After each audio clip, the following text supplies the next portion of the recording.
जिले की हर खबर सबसे पहले आप तक पहुंचाने का वादा, बस यही है एक इरादा। आज ही लगाए अपना पद्मेश डिजिटल सेटअप बॉक्स।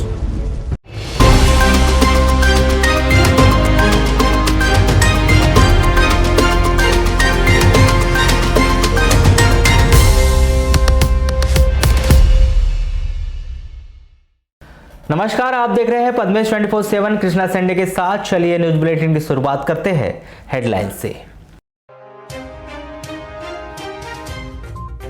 जिले के भीतर बीते 24 घंटे में 4 व्हीलर पलटने और नहर में डूबने सहित अन्य घटनाओं में 5 लोगों की हुई मौत। 17 महीने बाद स्कूल पहुंचे छात्रों के खिले चेहरे, ऑनलाइन पढ़ाई के नुकसान और प्रत्यक्ष पढ़ाई के बताए फायदे।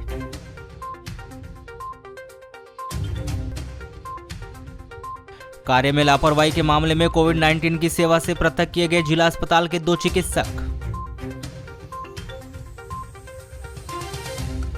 नगर पालिका ने बंद की मोती तालाब पावर हाउस रोड की लाइट, अंधेरे में आवागमन करने को मजबूर है लोग। मध्य प्रदेश के नीमच जिले के में दलित युवक की मौत के मामले में एनएसयूआई ने जताया विरोध, सीएम का फूका पुतला। खैलांजी में सक्रिय हुआ चोरों का गिरोह, एक रात में टूटे 4 दुकानों के ताले, व्यापारियों ने जताई नाराजगी। वारासोली थाना के अंतर्गत ग्राम कटंगझरी के पास पडारटोला मोड़ पर मंगलवार की शाम 7 बजे 4 पहिया वाहन अनियंत्रित होकर पलट गया, जिसमें 2 लोग जितेंद्र ठाकरे, किशोर भगत की मौत हो गई। वहीं एक व्यक्ति बुरी तरह से घायल हो गया, जिसका उपचार गोंदिया में निजी अस्पताल में जारी है।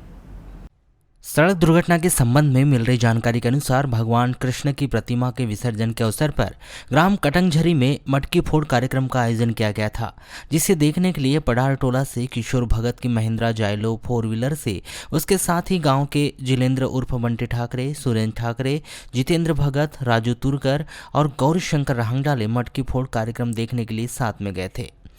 जहां रात 7 बजे करीब सभी कार्यक्रम देखकर वापस आ रहे थे, तभी कटंगझरी पडारटोला शमशान घाट के पास मोड़ पर पहुंचे और अचानक गाड़ी अनियंत्रित हो गई। इसमें बीच की सीट में बैठे जिलेंद्र उर्फ बंटी, ईश्वरी ठाकरे उम्र 25 वर्ष, किशोर भगत उम्र 36 वर्ष, दोनों निवासी पडारटोला टेकाड़ी गाड़ी के बाहर गिर गए और गाड़ी झाड़ी में घुसकर पलट गई, जिसके बाद गाड़ी के अंदर बैठे लोग बाहर निकले और देखा तो जिलेंद्र और किशोर के शरीर में कोई हरकत नहीं हो रही थी, जिससे ऐसा लगा कि दोनों की ही घटनास्थल पर ही मौत हो गई। जिस पर घटना की जानकारी संजीवनी 108 को दी गई और पुलिस को भी दी गई, जिनकी मदद से सभी को सिविल अस्पताल लाया गया, जहां पर डॉक्टरों के द्वारा जिनेंद्र और किशोर को मृत घोषित कर दिया गया। वहीं अन्य एक साथी जो घायल था, उसका प्राथमिक उपचार कर बेहतर स्वास्थ्य सुविधा के लिए जिला चिकित्सालय रेफर कर दिया गया, जहां से उसे गोंदिया के निजी अस्पताल में भर्ती किया गया है, जहां उनका उपचार जारी है। जिसके बाद बुधवार को पुलिस के द्वारा आवश्यक कार्रवाई कर दोनों शव को पोस्टमार्टम करवाकर शव परिजनों को सौंप दिया और मामले में मर्ग कायम कर जांच में लिया है। सर कटंगझरी से आ रहे थे, मटकी फोड़ कार्यक्रम देखने गए थे। कौन कौन गए थे? हम 6 लोग गए थे। आते समय गाड़ी पाव स्लिप हुआ, ब्रेक पे से तो टर्निंग में से गिर फिसल गई। तो किस किस की मौत हो गई? 2 लोग की, किशोर भगत और जिलेंद्र ठाकरे, और ये घायल है, वो गोंदिया में रेफर कर दिया, भर्ती है। जिले के रूपजर थाने के उकवा पुलिस चौकी क्षेत्र के अंतर्गत आने वाले ग्राम समनापुर के बैगाटोला निवासी एक 22 वर्षीय युवक ने गांव के समीप जंगल में फांसी लगाकर आत्महत्या कर ली। उकवा पुलिस ने मृतक सुखचंद टेकाम 22 वर्ष की जंगल से लाश बरामद की और पोस्टमार्टम करवाकर शव परिजनों को सौंप दिया है। प्राप्त जानकारी के अनुसार सुखचंद मानसिक रूप से अस्वस्थ था, जिसका इलाज किया जा रहा था। बताया गया है कि सुखचंद ने 8 दिन से खाना नहीं खाया था। सोमवार को गांव के चौक में कृष्ण जन्माष्टमी का कार्यक्रम था। सुखचंद रात में जन्माष्टमी के कार्यक्रम में चौक की तरफ गया था, रात भर वहीं रहा। परिवार के लोग भी रात भर चौक में ही थे। मंगलवार को सुबह सुखचंद घर आया और अपनी मां से 50 रुपए मांगे। सुखचंद की मां ने उसे 50 रुपए दिए। सुखचंद 50 रुपए लेकर घर से निकला। रात 9 बजे करीब ग्राम समीप जंगल मोक्ष धाम के पास सुखचंद पेड़ में फांसी पर लटका हुआ दिखाई दिया। ग्रामीण थाना क्षेत्र के अंतर्गत आने वाले ग्राम गायखुरी में आधा दर्जन से अधिक लड़कों ने बलवा करते हुए एक मकान में जहां तोड़फोड़ मचाई, वहीं एक महिला को हाथ बुक्कों से मारपीट कर घायल कर दिया। 31 अगस्त की रात्रि करीब 10 बजे यह घटना घटित हुई।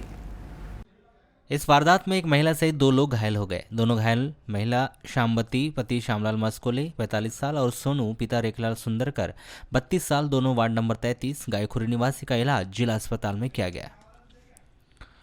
प्राप्त जानकारी के अनुसार श्यामवती मस्कोले गायखुरी के आवास टोला में अपने पति और बेटे के साथ रहती है। पति पत्नी मजदूरी करते हैं। इसी मोहल्ले में दीपक बांगरे भी रहता है जो आपराधिक प्रवृत्ति का है। 31 अगस्त की रात्रि 10 बजे दीपक बांगरे शराब पीकर मोहल्ले में आया और गाली दे रहा था। तब श्यामवती मस्कोले ने दीपक बांगरे को डांट लगाते हुए मोहल्ले में गाली देने से मना किया। इसी को लेकर श्यामवती मस्कोले और दीपक बांगरे के बीच कहासुनी हुई थी। मामला शांत हो गया था और सभी लोग अपने घर चले गए थे, किंतु बाद में दीपक बांगरे ने फोन करके 8-10 लड़कों को बुलाया और दीपक बांगरे ने इन लड़कों के साथ मिलकर श्यामवती मस्कोले के घर में हमला बोलते हुए श्यामवती के घर में तोड़फोड़ मचाते हुए दीपक बांगरे ने इन लड़कों के साथ घर के दरवाजे, बाउंड्री वॉल का गेट, कमरे की जालियों को तोड़फोड़ कर दिया और श्यामवती से मारपीट कर दी गई। इस दौरान बीच बचाव करने आए सोनू सुंदरकर को भी इन लोगों ने मारपीट कर घायल कर दिया। दीपक बांगरे ने श्यामवती मस्कोले को जान से मारने की धमकी भी दे डाली। मोहल्ले वालों के द्वारा बीच बचाव के बाद घायल श्यामवती मस्कोले और सोनू सुंदरकर को जिला अस्पताल लाया गया। हालांकि इस वारदात में श्यामवती और सोनू सुंदरकर को कोई गंभीर चोटें नहीं आई थी, जिन्हें जिला अस्पताल से उपचार के बाद छुट्टी दे दी गई। देश में जिस प्रकार से महंगाई बढ़ रही है, उससे आम जनमानस बहुत अधिक परेशान है।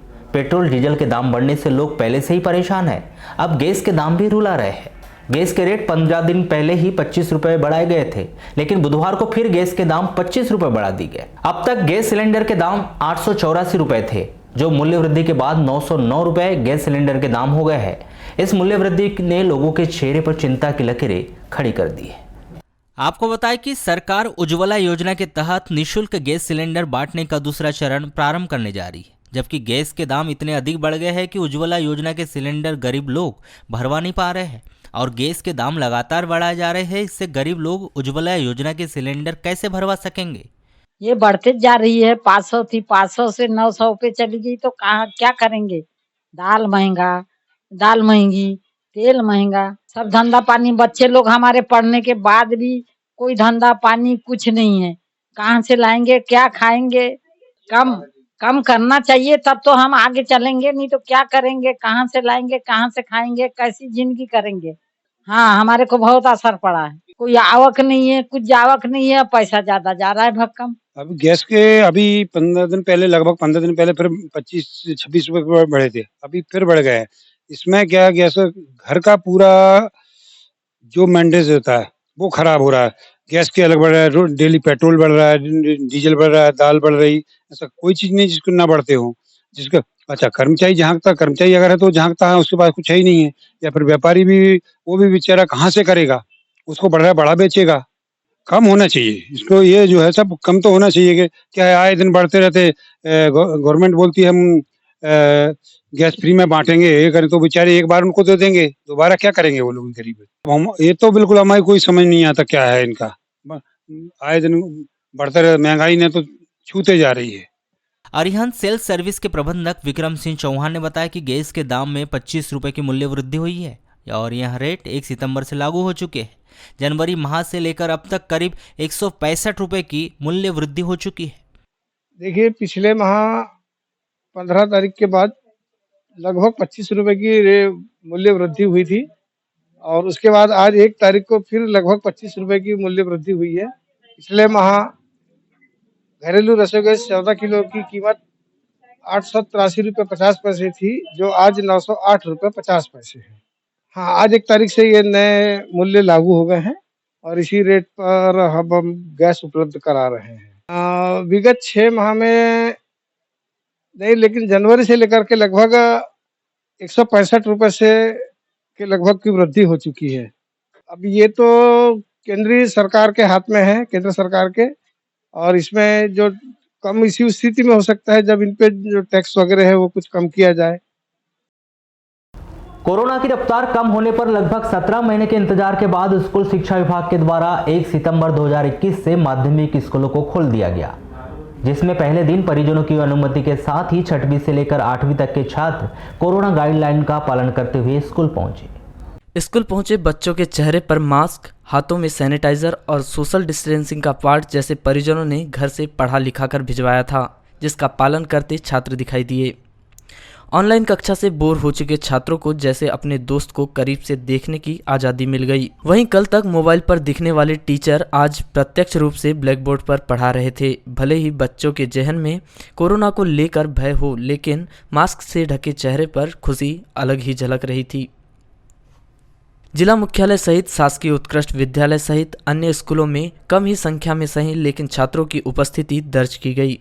लंबे समय के अंतराल के बाद जब हमने स्कूल पहुंचे छात्रों से चर्चा की तो उन्होंने हमारे सवालों का जवाब कुछ इस प्रकार से दिया। अच्छा लग रहा है, मतलब अच्छा ऐसा लग रहा है कि हाँ बहुत दिन बाद आए हैं। करता था आने का, तो बहुत मन करता था, मतलब घर में उतनी अच्छे से पढ़ाई नहीं हो पाती थी। हाँ हाँ, आ रहा है, बहुत अच्छे से समझ में आ रहा है। हाँ, यहाँ पे मतलब पहले जैसे कि सिटिंग अरेंजमेंट हुई, फिर वो बहुत अच्छे टीचर्स हैं, मतलब अब क्या बताऊँ। हाँ हाँ हाँ, बोले। हाँ, मास्क पहन कर रखते हैं, हाथ में हर 10-10 मिनट में सैनिटाइज करते रहते हैं। और बहुत अच्छा लग रहा है, कोविड-19 का पूरा पालन कर रहे हैं, मास्क लगा रहे हैं, सैनिटाइजर है। स्कूल में ऐसा है कि अच्छे से पूछ सकते हैं, ऑनलाइन क्लास में अच्छे से आवाज नहीं आती, समझ नहीं आता, स्कूल में अच्छे से आ जाता समझ। जैसे आवाज नहीं आती, नेटवर्क प्रॉब्लम, स्कूल में से पूरा एकदम अच्छे से समझ आ जाता है। Yes yes. वेडनेसडे, फ्राइडे और मंडे को। यस। हाँ, जो मैम लिंक सेंड करते थे स्कूल के, क्लासेस लगती थी तो उसी से थोड़ा बहुत, ज्यादा नहीं।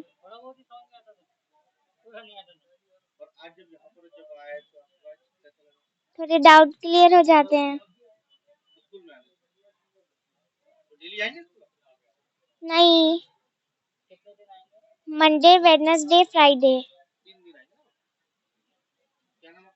कोरोना का संक्रमण कम हुआ है, कोरोना समाप्त नहीं हुआ है। इस बात को ध्यान में रखते हुए शिक्षक छात्रों को कोरोना से बचाव के पाठ के साथ साथ सब्जेक्ट के विषय में जानकारी देते हुए दिखाई दिए। और यहाँ भी बाहर भी रहते तो सब सामाजिक दूरी का तो पालन करो, मतलब एक दूसरे दूर रहो। अपनी सावधानी आपको ये खुद करना है। हम तो आपको निर्देश देते हैं, ऐसा शासन कहता है आप सब लोग। हाँ, फिर धरती की उर्वरा शक्ति आएगा, है ना। तो सेकंड क्या है, धरती की, इसका आंसर आएगा उर्वरा शक्ति। ये किसके नियरेस्ट आ गया, 100 के नियरेस्ट आएगा, है ना। इसका क्या आएगा, वरदान। क्या आएगा इसका, वरदान आएगा कि नहीं आएगा। हाँ, तो लिखेंगे देवताओं का 3+1। अब अपने को प्लस करना, प्लस करने वाली बात है। Question number 1। मास्क लगाओ सब लोग, मास्क बंद करो, ऐसा लगाओ। आज शासन के निर्देशानुसार 1 सितंबर से हमारा विद्यालय 6 से 8 का है, तो 6 से 8 को प्रारंभ करने के निर्देश प्राप्त हुए हैं, जिसमें सभी क्लासेस से 50% छात्र छात्राओं की उपस्थिति रहेगी और जो बचे हुए 50% छात्र होंगे वो अल्टरनेट में दूसरे दिन आएंगे। इस तरह से सप्ताह में 3 दिन, 3-3 दिन बच्चों को, सभी बच्चे 3-3 दिन अध्यापन कार्य करेंगे। यहाँ पर आने के बाद बच्चों की सुरक्षा महत्वपूर्ण है। कोविड-19 के कारण सबसे पहले रूम को सैनिटाइज किया गया है। हर रूम में सैनिटाइज की बोतल रखी गई है ताकि बच्चे सभी अपने हाथों को कहीं हाथ लगाने से, खाने में लगाने के पहले सैनिटाइज ज़रूर कर लें और डिस्टेंस बना करके बैठाला गया है। 2 बच्चों के बीच में दूरी रखी गई है ताकि बच्चे किसी प्रकार से प्रभावित ना हों। हमारे पास 14 और एक प्रधान पाठक, टोटल 15 का स्टाफ है। सभी को वैक्सीनेशन लग चुकी है। किरणापुर थाने के रजीगांव पुलिस चौकी क्षेत्र के अंतर्गत आने वाले ग्राम बगड़मारा में इसी ग्राम के एक व्यक्ति ने अपने मामा के घर में कृष्ण जन्माष्टमी की पूजा पाठ करने के बाद अपने घर आकर फांसी लगा ली, जिसकी मौत हो गई। रजीगांव पुलिस ने मृतक कृष्ण कुमार भतवारे 34 वर्ष की लाश उसके घर से बरामद की और पोस्टमार्टम करवाकर शव परिजनों को सौंप दिया। इस व्यक्ति के द्वारा शराब के नशे में फांसी लगाकर आत्महत्या किए जाने की संभावना व्यक्त की गई। जानकारी के अनुसार कृष्ण कुमार रजीगांव में एक ढाबा में काम करता था और वह शराब पीने का आदी था। 3-4 दिन से कृष्ण कुमार काम पर नहीं आ रहा था और अपने ही गांव में शराब पी रहा था।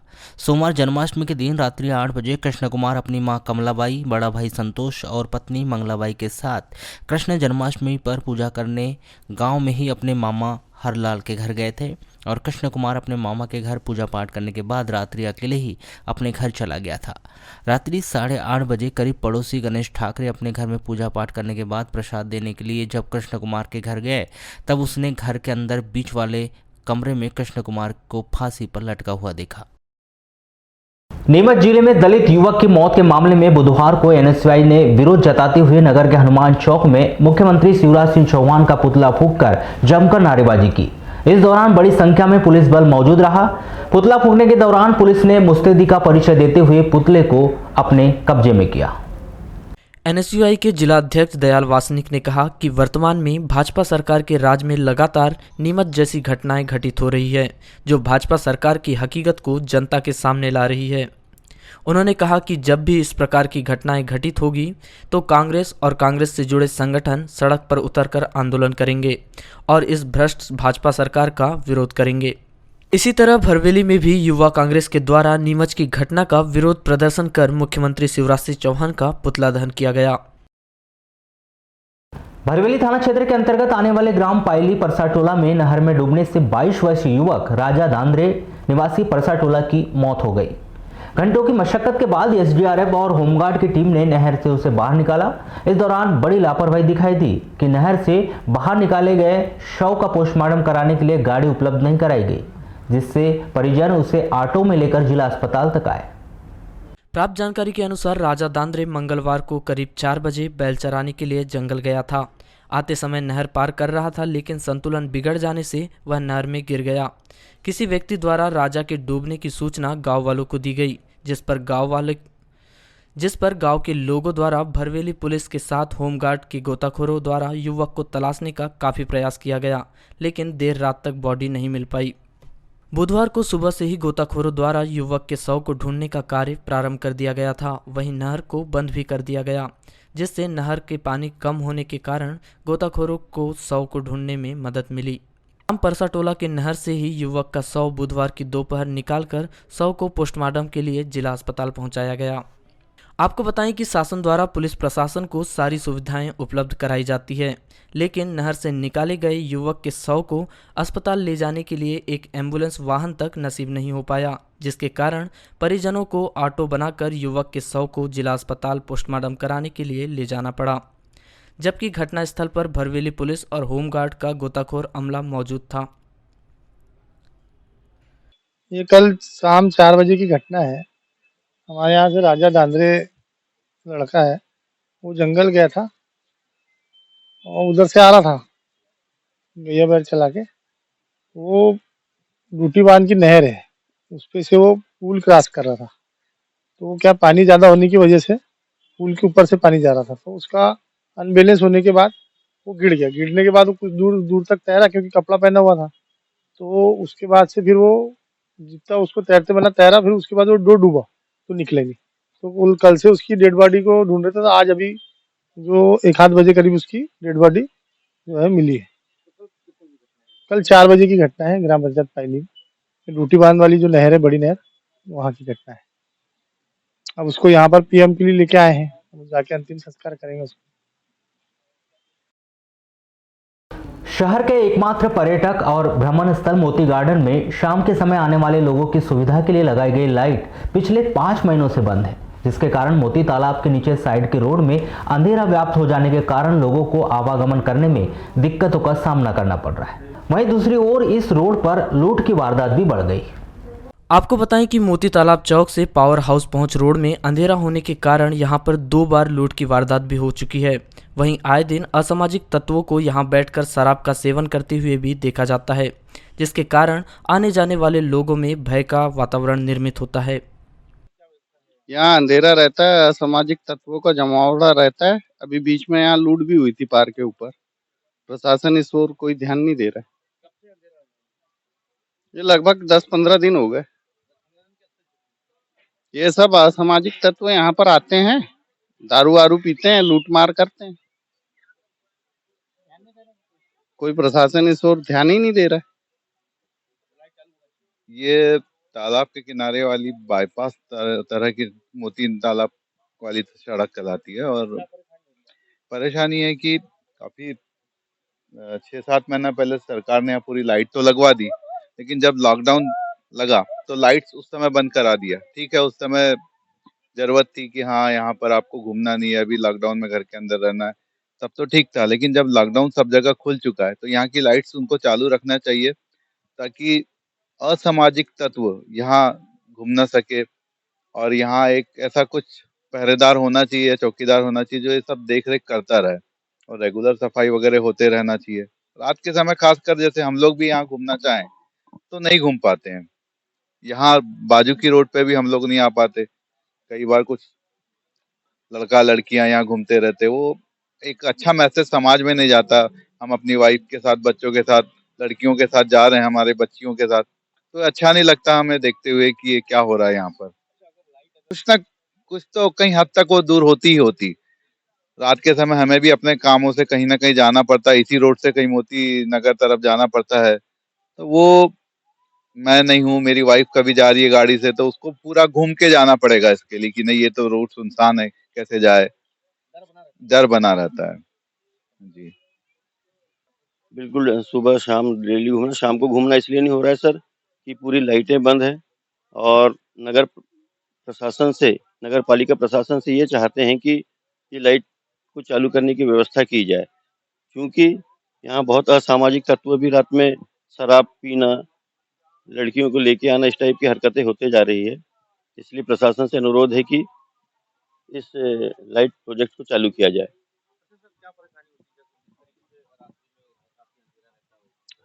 सर रात्रि में अंधेरे में पीने वालों की संख्या काफ़ी ज़्यादा रहती है और उस बीच में लोग दारू पी रहे हैं, फिर बॉटल भी फोड़ रहे हैं, जमावड़ा रहता है सर। बहुत दिक्कत होती है ना सर, कोई भी अगर घूम रहा होगा और 4 लड़के बैठे हैं तो स्वाभाविक है डरेंगे ही। तो पूरे लगाए खंबा तो लाइट ही पूरी बंद रहती है पूरी। 4-5 महीना हो गया। हाँ हाँ, एक बार हुई थी ना यहाँ पे, एक बाइक को लूट कर ली थी अंधाला में पूरा। लाइट चालू होना चाहिए, यहाँ पुलिस की भी ये रहना चाहिए। पीने वाले बैठते हैं यहाँ पे पूरे रात में तो 9-10 बजे। वार्ड नंबर 24 के निवर्तमान पार्षद राजेश मड़के ने बताया कि यह लाइट नगर पालिका की है जो चालू रहती है। लाइट बंद होने की जानकारी उन्हें नहीं है। आपने इस विषय को संज्ञान में लाया, हम नगर पालिका से इस विषय में बात करते हैं। लाइट ये तो नगर पालिका की है ना। वैसे भी गार्डन बना हुआ है, लाइटें पूरी लग चुकी है तालाब के पार से लेकर के गार्डन तक, है ना। वैसे वो चालू तो रहती है हमेशा।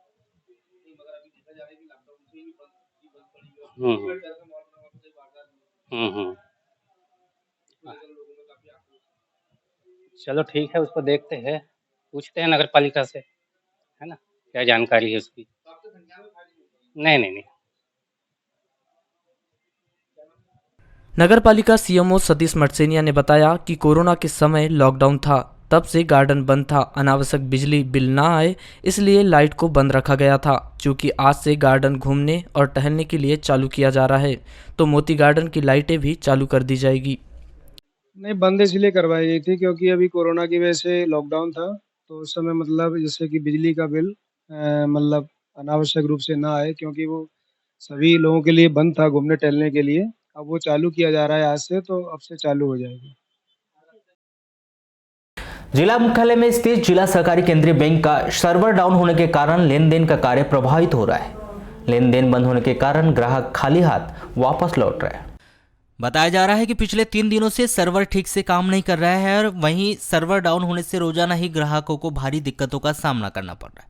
सोमवार मंगलवार की तरह बुधवार को भी दिन भर बैंकों का काम धीमी रफ्तार से चलता रहा।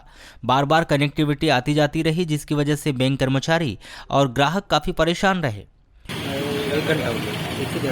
क्यों नहीं बुलाए तब? सर वो विड्रॉल दिए लग रहा है, लिंक पहले बोलते हैं, लिंक पहले बोलते हैं। तो ऐसा है ना, बहुत प्रॉब्लम जा रही है। इतनी तो नहीं है, अभी जो पहले मैं विड्रॉल दे दिया था तो मेरा हो गया, बाकी लिंक पहले तो बाकी लोगों को दिक्कत हो रही है। लिंक ठीक होना चाहिए ताकि फटाफट काम हो। लिंक सही नहीं है, इसलिए प्रॉब्लम। काय के लिए आए थे? पैसा निकालना। कितने बजे से आए? हम तो 12 पहले ही आए। 2-2.5 घंटा हो गया, नहीं मिला अभी तक। नहीं, क्या बोलते हैं ये लिंक की क्या है बोलते हैं?